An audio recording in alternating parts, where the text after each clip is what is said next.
तो दोस्तों, दो व्यक्ति आपस में बात कर रहे थे।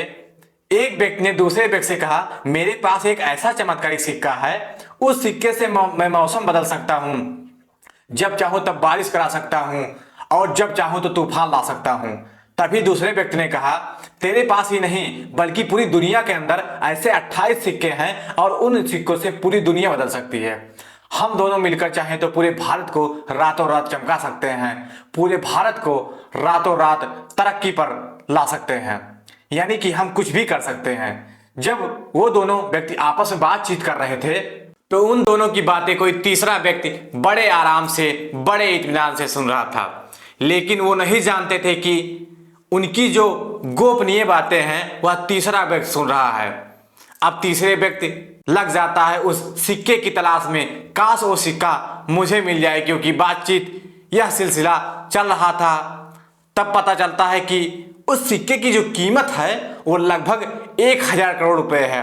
अब आप ही सोच कर देखिए, किसी व्यक्ति को 1000 करोड़ रुपए एक साथ मिल जाए तो वह ना तो केवल अपना बल्कि अपने रिश्तेदारों का भी नसीब बदल सकता है। तो उस व्यक्ति ने उस सिक्के की तलाश शुरू कर देता है और उस तलाश के चक्कर में एक नहीं बल्कि दो कत्ल हो जाते हैं, वह भी भयानक कत्ल। जब इस घटना के बारे में लोगों को पता चलता है तो लोगों को यकीन ही नहीं हो रहा था कि आखिरकार कातिल कौन है और क्यों उसने कत्ल किया।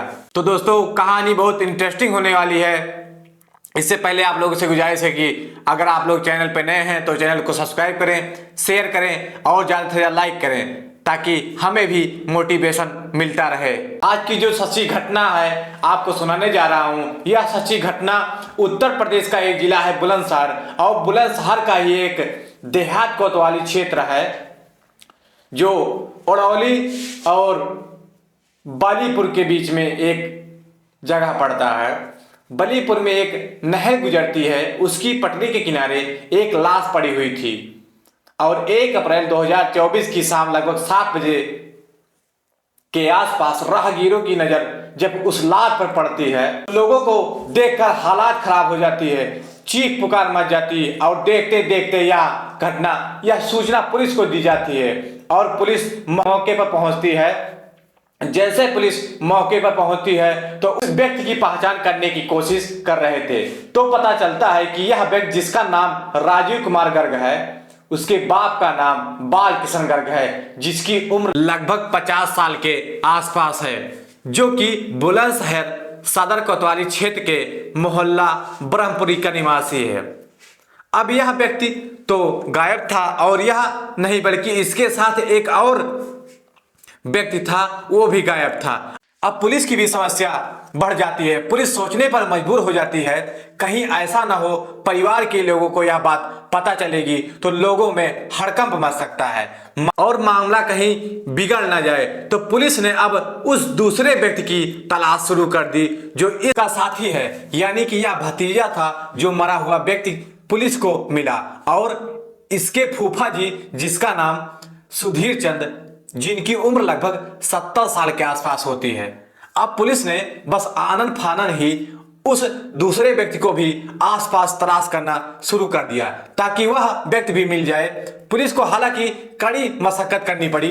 शाम हो रही थी, दिन छिप रहा था। आखिरकार 300 मीटर की दूरी पर जाकर एक और लाश मिल जाती है, यानी कि एक आदमी पहले मिल चुका था जो मर चुका है, एक दूसरा आदमी जो गायब था वह भी मिल चुका है। अब राजीव कुमार गर्ग और सुधीर चंद, यह दोनों की लाशें मिल जाती हैं। पुलिस ने इनकी लाशें को कब्जे में कर लिया। परिवार वालों से पहचान कराई और पहचान करने के बाद पता चलता है कि 1 तारीख की शाम को लाश मिलती है और 1 तारीख सुबह एक FIR दर्ज कराई गई थी देहात में ही, और FIR दर्ज संख्या 177/2024 की धारा 302 और 201 के तहत मुकदमा दर्ज कर लिया गया था और इनकी तलाश कर रहे थे। ये पता नहीं, पुलिस को पहले से अंदाजा था कि शायद इनके साथ कोई घटना हो चुकी है। पुलिस ने इनके शव को कब्जे में लेने के बाद पोस्टमार्टम के लिए भेज दिया। इधर यह जो व्यक्ति था, यह ARTO दफ्तर के पास बुलंदशहर में ही एक RTO दफ्तर है, उसके पास एक जन सेवा केंद्र के नाम से इसने अपना ऑफिस बनाया हुआ था। राजीव कुमार गर्ग ने अपने और अपने फूफा जी के साथ वहां पर काम किया करते थे और 31 मार्च 2024 को यह अचानक से लापता हो जाते हैं और घर वालों ने फोन करने की कोशिश की, लेकिन 31 मार्च 2024 को शाम लगभग 4 बजे के बाद उनका नंबर बंद हो जाता है। अब इनसे जो मिलने वाले लोग होते हैं उनसे पूछा जाता है, तलाश किया जाता है, लेकिन इनका कुछ नहीं पता चलता। जब यह नहीं आते रात भर, तो राजू के जो बच्चे होते हैं, 2 बेटियां और 1 बेटा, पत्नी का रो रो कर बुरा हाल हो जाता है। साथ ही सुधीर चंद एक उनकी इकलौती बेटी होती है, उनकी शादी हो चुकी होती है। उसको पता चलता है कि पिताजी गायब हो चुके हैं और उनकी लाश मिली है, तो उनका भी रो रो कर बुरा हाल हो जाता है। अब घर पर भी बहुत से लोगों की भीड़ लग जाती है। अगले ही दिन घर वालों का गुस्सा कुछ इस कदर बढ़ जाता है कि वहाँ का एक बाजार है, पूरा बाजार होता है बुलंदशहर में, शहर के अंदर जाम लग जाता है और चक्का जाम हो जाता है। जैसे ही जाम लगता है तो हजारों की संख्या में वाहन इधर से उधर नहीं जा पाते। चक्का जाम होने पर व्यापारी भी इसका समर्थन करते हैं और ऐलान करते हैं कि इस घटना का जल्दी से जल्द कटे और व्यापारी लोगों ने भी यह ऐलान कर दिया कि इस घटना का जल्दी से जल्द खुलासा हो, नहीं तो बहुत बुरा हो जाएगा। अब पुलिस पर भी लगातार दबाव में आ रही थी और पोस्टमार्टम की भी रिपोर्ट आ जाती है। वह वाकई में अपने आप में बड़ी आश्चर्यचकित करने वाली घटना थी। दरअसल राजीव पर किसी धारदार हथियार से जो वार किए गए थे वह लगभग 22 बार किए गए थे और जो सुधीर चंद होते हैं उनको लगभग चाकू मारे गए थे लगभग 14 बार। एक को 14 बार तो एक को 22 बार। तो इससे लग रहा था कि इनकी किसी बहुत ही गहरी दुश्मनी है। जब पुलिस ने इस गहरी दुश्मनी वाले को एंगल था उस पर भी जांच पड़ताल करना शुरू कर दिया, लेकिन पुलिस को अभी तक कोई सफलता नहीं मिली और 2 अप्रैल को पूरे शहर में एक जाम की स्थिति पैदा हो जाती है। आखिरकार पुलिस वाले करे तो क्या करे।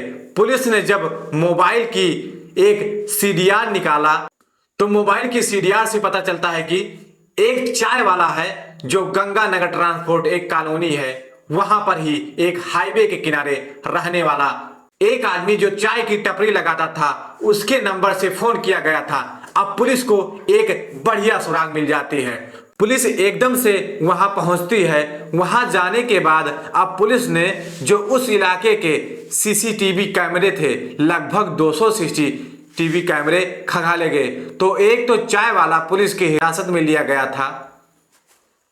साथ ही जब पुलिस की जांच पड़ताल में आता है कि इस जनसेवा केंद्र पर एक उनका नौकर भी काम करता है, तो नौकर का नाम ऋषभ उर्फ गौरव जो कि शहर की एक मोहल्ला है देवीपुर वहां का रहने वाला है। जब पुलिस ने उससे बातचीत करने की कोशिश की तो वह पुलिस वाले के साथ साथ ही था, परिवार के साथ साथ ही था, सबके साथ ही काम कर रहा था, घूम रहा था। उसने कहा, साहब मैं तो यह बात पहले भी बता चुका हूं कि मेरे पास गंगा नगर की तरफ से यानी कि भाई साहब के पास से एक संदेश आया था कि उन्होंने कहा था कि मुझे गंगा की तरफ छोड़ के आ जाओ, मुझे नहर के पास में कुछ काम है। स्कूटर लेकर मैं उन्हें छोड़ आया। इसी बीच में मुझे यह भी संदेश दिया गया था कि फूफा जी को भी यहाँ पर लेकर आ जाना, और मैं कुछ देर के बाद फूफा जी को भी लेकर वहां पर छोड़ दिया। जितनी जानकारी थी मैंने आपको पूरी जानकारी दे दी, लेकिन अब पुलिस ने जब जांच पड़ताल करना शुरू किया तो पुलिस वालों ने जब सवाल जवाब करना शुरू कर दिया तो 31 मार्च 2024 को दिन रविवार था। रविवार के दिन जन सेवा केंद्र बंद रहता है, लेकिन यहीं पर वो थोड़ा सा झूठ बोल जाता है कि उन्होंने जन सेवा केंद्र खोला हुआ था, लेकिन रविवार को कभी जन सेवा केंद्र खुलता ही नहीं था। इसलिए नौकर पुलिस की अब रडार पर आ जाता है। अब पुलिस ने अपने तरीके से, एक तरीका होता है पुलिस का जो सख्ती से पूछता है, कभी कभी थर्ड डिग्री भी देनी पड़ती है। जब इस नौकर से पूछने की कोशिश की, जिसका नाम ऋषभ उर्फ गौरव होता है, तो गौरव ने फिर तोते की तरह जब बोलना शुरू किया और यह सच जब अखबारों के माध्यम से, सोशल मीडिया के माध्यम से पब्लिक के सामने आता है तो लोगों को यकीन नहीं हो रहा था कि ऐसा भी सच हो सकता है। दरअसल ये लड़का बताता है कि अक्सर ये फूफा और भतीजा की बातों को सुना करता था और वो दोनों बातें किया करते थे कि अब जो 100 करोड़ के आसपास जो ब्लैक मनी थी, उस ब्लैक मनी को व्हाइट मनी करके आए हैं। उसके पास जो तंत्र मंत्र की विद्या है उससे कुछ भी कर सकते हैं। उसके पास एक ऐसा सिक्का है, उस सिक्के की कीमत लगभग 1000 करोड़ के आसपास है। नेपाल सहित कई देशों में बातचीत चल रही थी कि कोई इसका अच्छा ग्राहक मिल जाए तो इस सिक्के को बेच देते और बेचने के बाद सारी समस्या सब कुछ दूर कर सकते हैं। यह बातें नौकर चुपके से सुना करता था।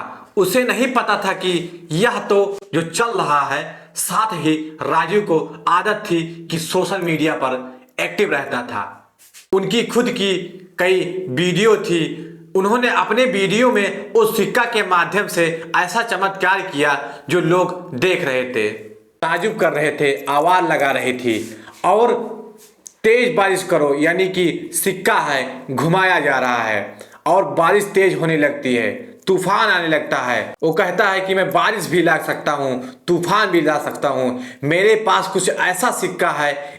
अब इस नौकर के मन में लालच आ जाती है, वह भी रातों रात करोड़पति बनना चाहता है। और उस नौकर ने अपने दोस्त से बात की, जिसके दोस्त का नाम, जो कि इसी मोहल्ले का रहने वाला होता है, जिसका नाम तनु से कहता है कि ऐसा जादुई सिक्का है, वह सिक्का अगर हमें मिल जाए तो हम रातों रात करोड़पति बन सकते हैं।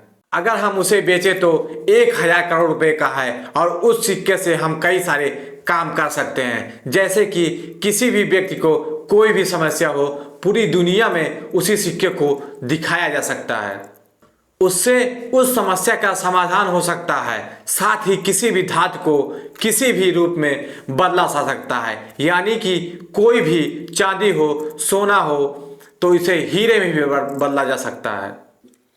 तो कुछ भी कर सकते हैं। जब यह बात तनु ने सुनी तो तनु को भी आश्चर्यचकित हो जाता है। वो कहता है कि एक काम करते हैं, इनको बुलाते हैं और उस सिक्के को लेते हैं। तो इसलिए उन्होंने पहले राजू को बुलाया और राजू को अपने स्कूटर पर लेकर गंगानगर की तरफ जाते हैं। दोस्त पहले से ही वहां पर मौजूद होता है। हालांकि दोस्त के इनके पास फोन पहुंचाया था। जो चाय वाले का फोन होता है वह तनु इस्तेमाल करता है। फोन करके कहता है कि सर, मैं आपसे मिलना चाहता हूं, मेरे पास कुछ पैसा है, आपको कुछ पैसे देना चाहता हूं। यानी कि कोई बड़ा लालच दिया था। धोखे से राजू को बुलवाया गया था और राजू जैसे ही वहां पहुंचते हैं, साथ में जो उनका नौकर था वह भी राजू बीच में बैठे हुए थे और वह दोनों साथी अपना काम कर रहे थे। जैसे ही मौका मिलता है उन्होंने आसपास के चारों तरफ देखा, मौका मिलते ही उन्हें चाकुओं से घोंप दिया और तब तक मारते हैं जब तक हालात खराब नहीं हो जाते। स्कूटर फिसलता है, गिर जाते हैं। उसके बाद सीने पर, पेट पर लगभग 22 वार किए जाते हैं और जब तक मारते रहते हैं जब तक प्राण नहीं निकल जाते। अब कपड़े बदलने की पारी होती है। वह जो ऋषभ होता है, कपड़े बदलने के लिए यहाँ से, अब उसका मकसद था कि फूफा जी के पास जाए, क्योंकि शायद वो सिक्का उन्हीं के पास होगा। वो जाता है और जाने के बाद फूफा जी पूछते हैं, भाई तुम्हारे चेहरे पर ब्लड कैसे लगा हुआ है, खून के धब्बे हैं, क्या मामला है?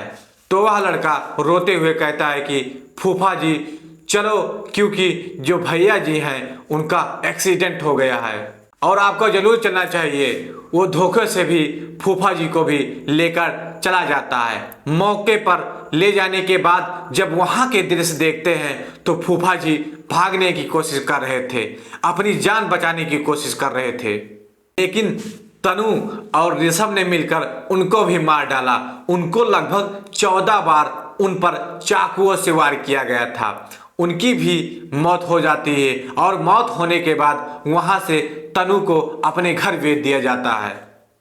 और जो ऋषभ होता है, ऋषभ ने आने के बाद सबसे पहले अपना हुलिया बदला, यानी कि दाढ़ी बड़ी हुई थी, दाढ़ी कटवाई, उसने बाल अपने कटवाए ताकि उसकी पहचान ना हो सके, क्योंकि उसे मालूम था कि जिस रास्ते से गुजर रहा हूं उस रास्ते पर सीसीटीवी हमें देख लेंगे, उसे पहचान लेंगे। जब उसका हुलिया शरीर दिखाया गया तो घर वालों ने पहचान लिया कि यह तो ऋषभ है, और ऋषभ को पुलिस ने पहले ही दिन पकड़ लिया था। जहां जहां पुलिस जा रही थी वहां वहां ऋषभ जा रहा था। लेकिन राजू और सुधीर के परिवार वालों को जब यह बात पता चलती है तो परिवार वालों के लोगों ने बार बार पुलिस को एक ही बात कही, यह लड़का बहुत सीधा साधा नौकर है, हमारा बहुत ही वफादार व्यक्ति है, आप इसको छोड़ दीजिए और अपनी जांच को ईमानदारी से कीजिए, जितनी जल्दी हो सके उतना जल्दी खुलासा कर दीजिए। और पुलिस ने जब खुलासा किया तो फिर नौकर की जो करतूत थी उस बात पर यकीन नहीं हो रहा था कि नौकर इतना बड़ा काम कैसे कर सकता है। पुलिस ने उन दोनों को गिरफ्तार किया और गिरफ्तार करने के बाद उनको जेल भेज दिया।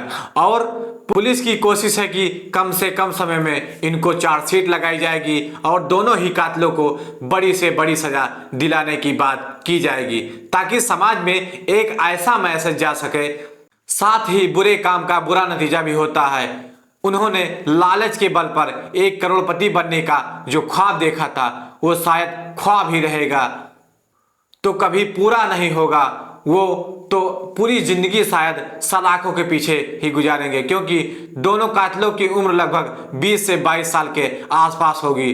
जो मरने वालों की उम्र है, एक की 50 साल तो एक की 70 साल के आसपास है। और हैरान करने वाली बात यह भी है कि कातिल पुलिस के साथ साथ रह रहा था, परिवार वालों के साथ रह रहा था, हर वक्त कातिल को ढूंढने की कोशिश कर रहा था। और यह बात पुलिस को बड़े आश्चर्य में डाल रही थी। दोस्तों, इस पूरी घटना को सुनाने का उद्देश्य किसी को परेशान करना नहीं है, किसी का दिल दुखाना नहीं है, बल्कि आपको जागरूक करना है, आपको सचेत करना है, ताकि आपके साथ ऐसी कोई घटना ना हो सके। तब तक के लिए आप लोगों से निवेदन है कि आप लोग अपना ख्याल रखें, सुरक्षित रहें। जय हिंद, जय भारत।